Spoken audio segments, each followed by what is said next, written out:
Skills बघा, पण तुमच्या करिअरच्या दृष्टीने ह्या खेळात तुम्ही काय करू शकता. पण विद्यार्थी मित्रांनो, केवळ क्रिकेटर बनणं किंवा प्रत्यक्ष खेळाडू बनणं म्हणजे काही खेळाची आवड आहे असं नाही.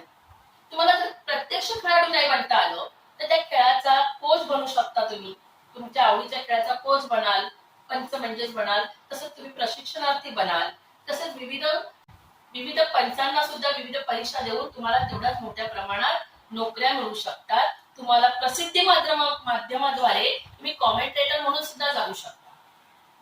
हो, अगदी द्वारकानाथ संजयगिरींचं मी उदाहरण देईन. मराठीतून उत्तम ते अवलोकन करतात, सुंदर करतात.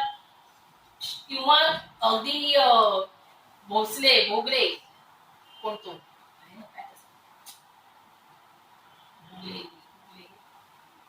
आणि रवी शास्त्री, गावस्कर हे कॉमेंटेटर करतात.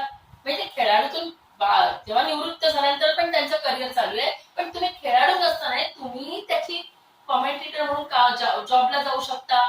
इतकंच नाही तर खेळणी किंवा त्या खेळासाठी लागणारं साहित्य सुद्धा तुम्ही उत्पादित करू शकता.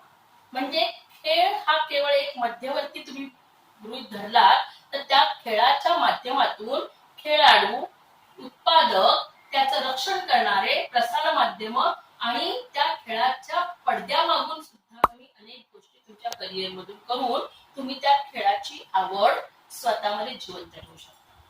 या पाठातून मी तुम्हाला एवढंच सांगू इच्छिते की खेळ हा जसा जीवनाचा अविभाज्य घटक आहे, तसाच तो इतिहासातून पुढे करिअरच्या दृष्टीने कसा जाईल हे या पाठ्यपुस्तकातून आपल्याला शिकणं महत्वाचं आहे.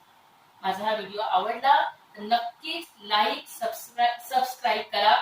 धन्यवाद.